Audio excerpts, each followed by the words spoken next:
Hello my dear students, this is our 6th lecture on chemical bonding. मागच्या काही lectures पासून जे आहे ते आपण केमिकल बॉन्डिंग जे आहे ते डिटेल मध्ये स्टडी करत आहे. In last few videos we discuss about chemical bonding.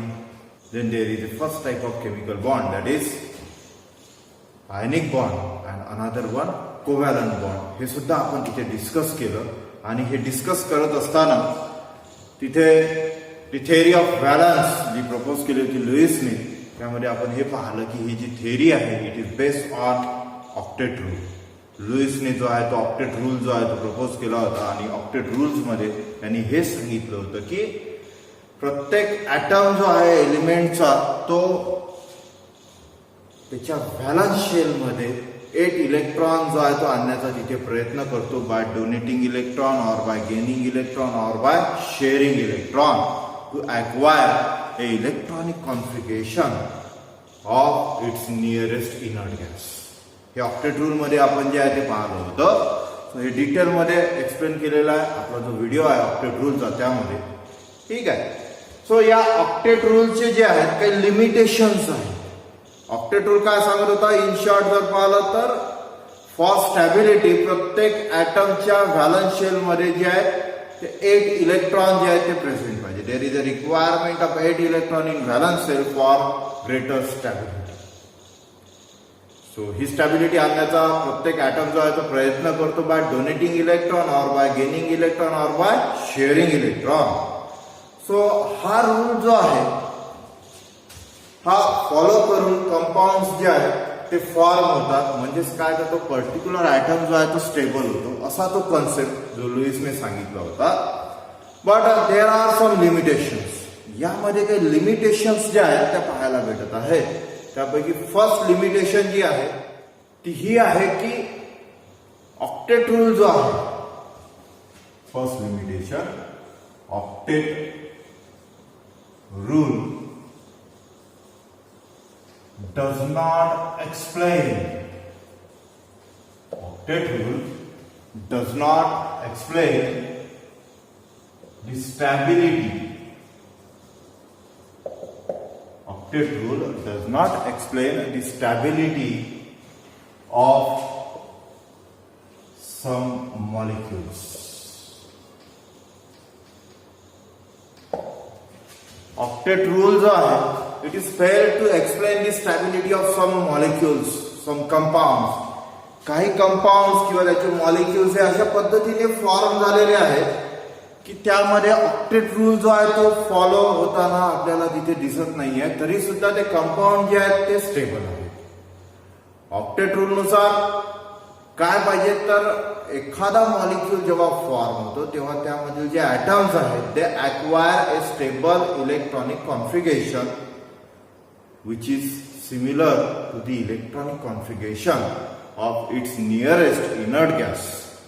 So त्याच्या नियरेस्ट इनर्ट गॅसच्या सारखं इलेक्ट्रॉनिक कॉन्फिगरेशन जे आहे ते ॲक्वायर करण्याचा प्रयत्न जे आहे ते ॲटम्स करतात प्रत्येक एलिमेंटचे, आणि ते जेव्हा ॲक्वायर करतात तेव्हा तिथे त्याच्या व्हॅलन्स शेल मध्ये जे आहे ते 8 इलेक्ट्रॉन्स जे आहेत ते असतात, म्हणजेच तिथे तो स्टेबल होतो.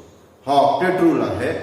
पण हा रूल जो आहे तो फॉलो होताना तिथे काही मॉलिक्युल्स मध्ये जे आहे ते दिसत नाही आहे. म्हणजेच काय तर काही मॉलिक्युलची स्टॅबिलिटी जी आहे ती ऑक्टेट रूल नुसार आपल्याला होताना दिसत नाहीये. That means octet rule does not explain the stability of some molecules.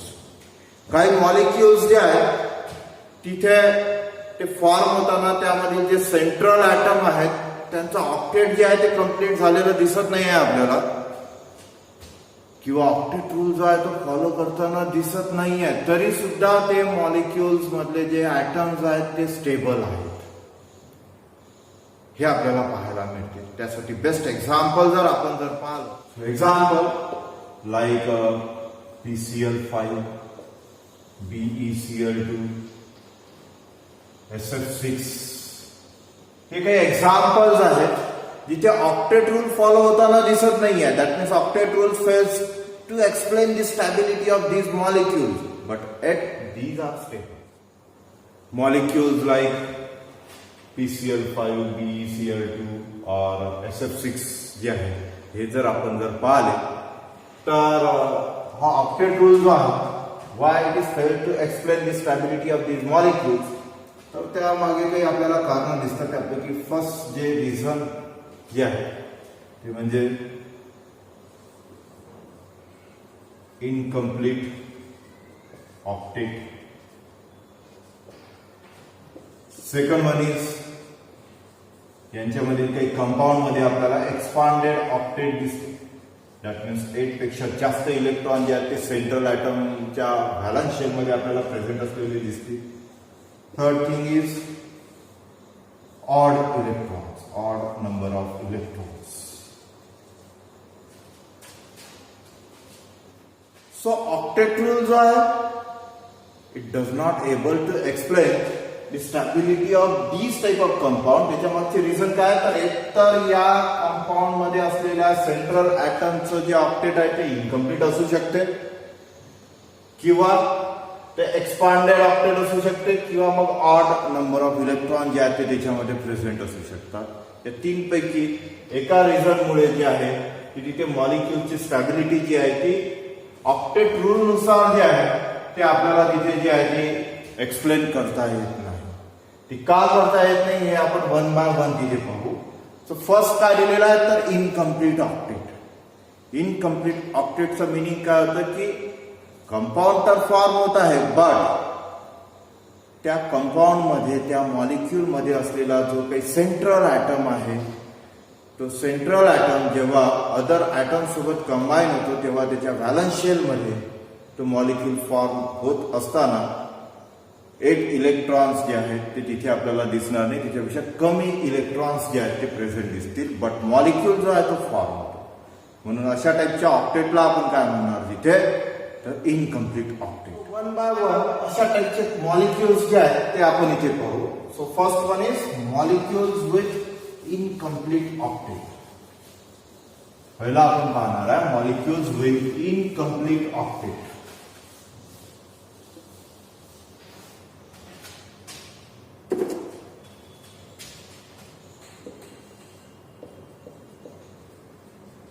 Molecules with incomplete octet.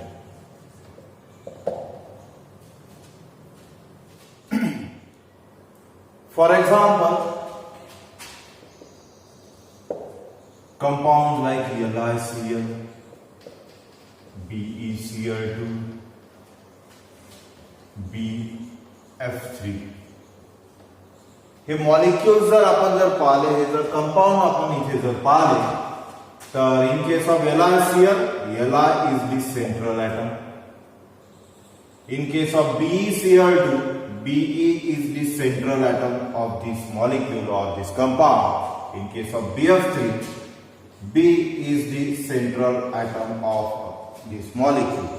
So lithium, beryllium and boron are the central atom of these molecules of a compound like LiCl, BeCl2 and BF3 respectively. So lithium असेल LiCl मधला, beryllium असेल BeCl2 मधला, किंवा मग BF3 मधला boron जर आपण जर घेतला, तर यांच्या व्हॅलन्स शेल मध्ये, in its valence shell there is a presence of less than 8 electrons. यांच्या व्हॅलन्स शेल मध्ये 8 पेक्षा कमी इलेक्ट्रॉन्स जे आहेत ते प्रेझेंट असलेले आपल्याला तिथे भेटतात. In case of in LiCl, lithium chloride मध्ये जर या सेंट्रल ॲटमला आपण जर पाहिलं Li, तर त्याच्यामध्ये जे व्हॅलन्स शेल इलेक्ट्रॉन प्रेझेंट आहे, so in case of Li in LiCl has only 2 electrons. In case of beryllium in BeCl2, in case of Be in BeCl2 has 4 electrons in its valence shell. In case of boron in BF3 has 6 electrons in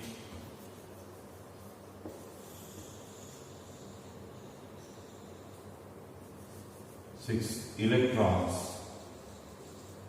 in its valence shell. So या तीन कंपाऊंडला जर observe जर केलं तर याला हा जो central item आहे त्याच्या व्हॅलन्स शेल मध्ये 2 इलेक्ट्रॉन दिसतात. बेरिलियम मध्ये आपल्याला 4 इलेक्ट्रॉन दिसतील व्हॅलन्स शेल मध्ये आणि बोरॉन मध्ये जे आहे ते 6 इलेक्ट्रॉन दिसतील. That means the central atom of these 3 compound like Li, Be and B contain less than 8 electrons.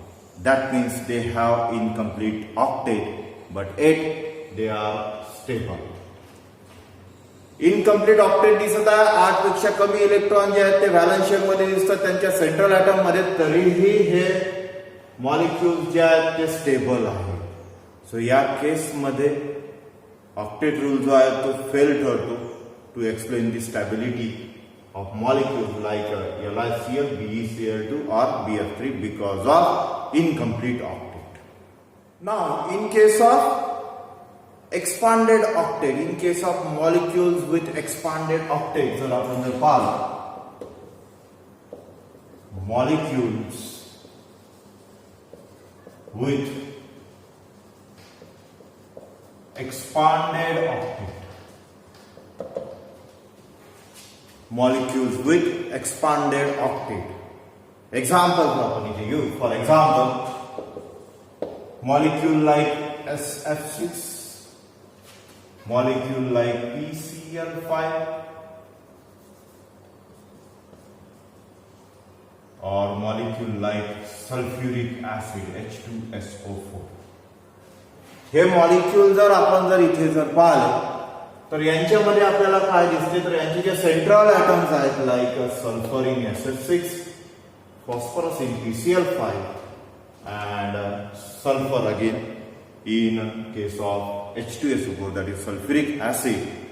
तर यांच्या व्हॅलन्स शेल मध्ये आपल्याला 8 पेक्षा जास्त इलेक्ट्रॉन जे आहेत ते प्रेझेंट असलेले दिसतात जेव्हा हे मॉलिक्युल्स तिथे फॉर्म होतात. So they contain more than 8 electron in their valence shell. That's why such molecules are known as molecules with expanded octet.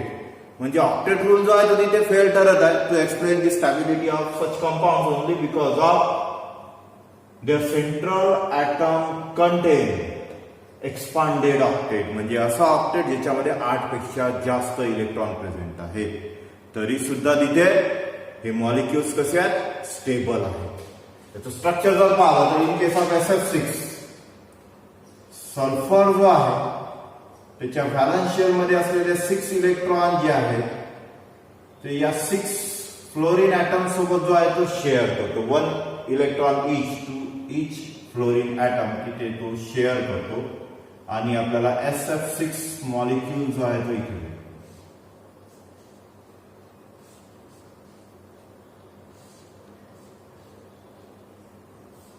like this.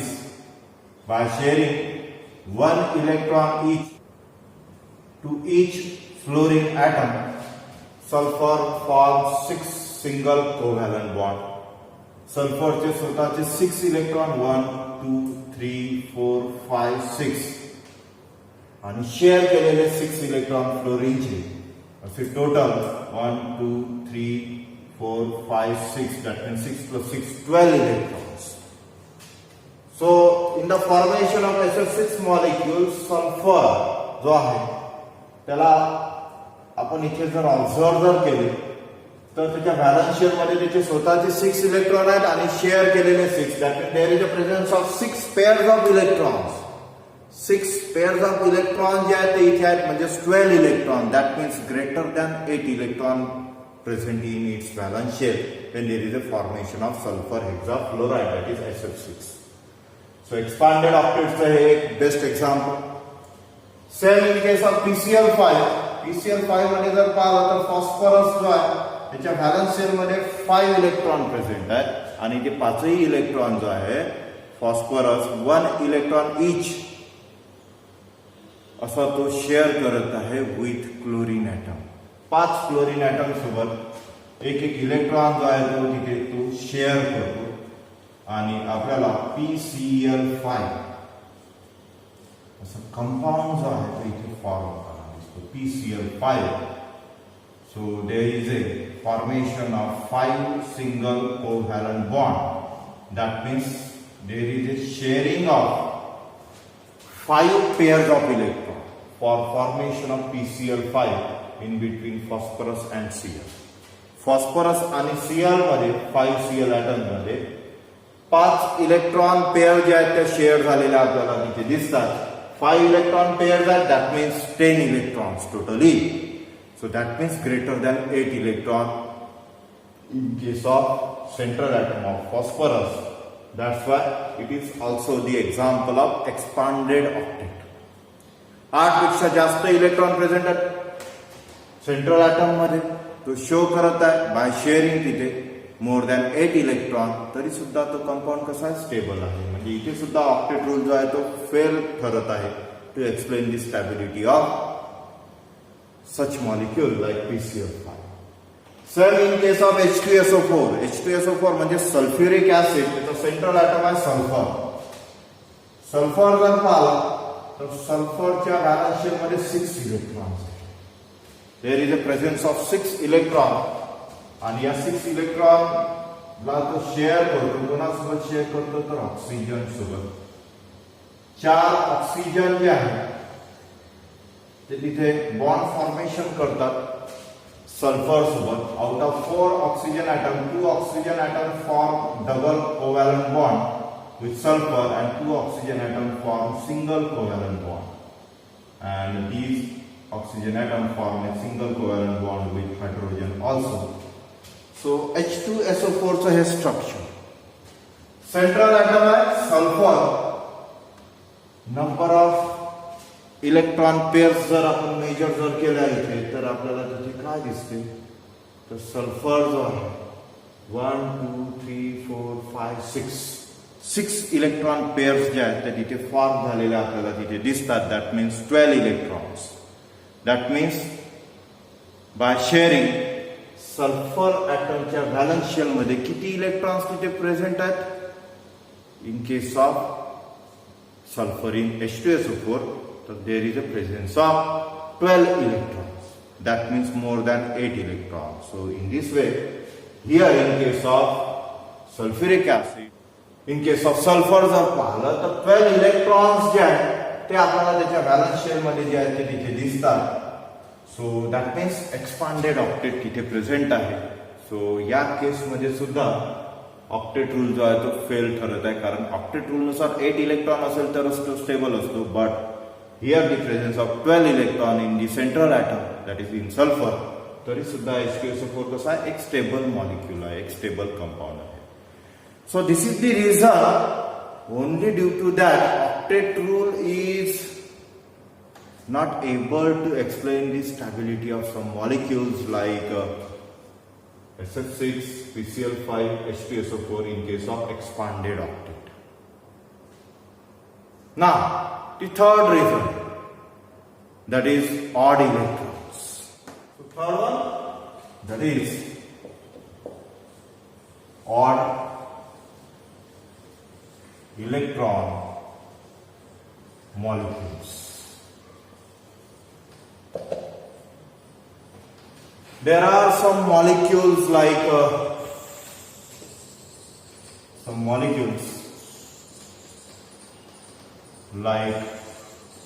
NO, that means nitric oxide, or NO2, that is nitrogen dioxide. हे molecule जर आपण जर पाहिलं तर यामध्ये जो nitrogen आहे किंवा ऑक्सिजन जे आहे ना, they show odd number of electron in their valence shell. यांच्या व्हॅलन्स शेल मध्ये जे आहेत ते ऑड नंबर ऑफ इलेक्ट्रॉन जे आहेत ते प्रेझेंट असतात. That means they do not obey the octet rule. Octet rule नुसार 8 इलेक्ट्रॉन असेल तरच तो स्टेबल असतो.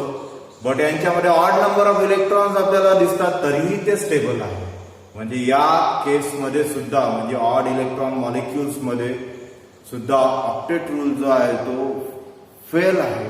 It is fail to explain the stability of molecules. So molecules in which their central atom contain odd number of electron in their valence shell does not obey the octet rule. That means octet rule जो आहे तो here in case of NO, that is nitric oxide, or NO2, that is nitrogen dioxide, here that octet rule is failed to explain the stability of such compounds in which their central atom contains odd number of electrons. NO जर पाहिला nitric oxide, in that case N double bond O. This is the structure of NO. Here in case of nitrogen, in its valence shell there is a presence of 5 electrons. 1, 2, 3, this is 4 and 5. 2 electron जो आहे तो oxygen सोबत जो आहे तो तिथे share करत आहे. So 5 electron of nitrogen itself त्याचे जे आहेत ते, आणि 2 इलेक्ट्रॉन जे शेअर झालेले आहेत, दॅट मीन्स ऑक्सिजनचे असे टोटल 7 इलेक्ट्रॉन होतात. That means there is a presence of odd number of electron. इलेक्ट्रॉनची क्वांटिटी कशी आहे तर ऑड नंबर मध्ये तिथे आहे. दॅट मीन्स ऑक्टेट जे आहे ते अगेन कंप्लीट नाही आहे. ऑड नंबर ऑफ इलेक्ट्रॉन्स आहे, but it is stable. Nitric oxide हा मॉलिक्यूल कसा आहे, स्टेबल आहे. सो या केसमध्ये सुद्धा ऑक्टेट रूल जो आहे it is failed to explain the molecule stability. या मॉलिक्यूलची स्टॅबिलिटी जी आहे ती तिथे ऑक्टेट रूल नुसार जे आहे ते होत नाही आहे. म्हणजे इथे सुद्धा ऑक्टेट रूल जो आहे तो त्याला काहीतरी लिमिटेशन्स जे आहेत त्या तिथे आलेले आपल्याला दिसतात. सो फर्स्ट लिमिटेशन काय होतं तर octet rule does not explain the stability of some molecules which contain incomplete octet और एक्सपांडेड ऑक्टेट और odd number of electrons in their valence shell. हे फर्स्ट लिमिटेशन देते in case of octet rule, जे आता आपण पाहिलं. Now second limitation काय आहे. The second limitation of octet rule is the observe shape and geometry. The observed shape and geometry of a molecule cannot be explained by octet rule.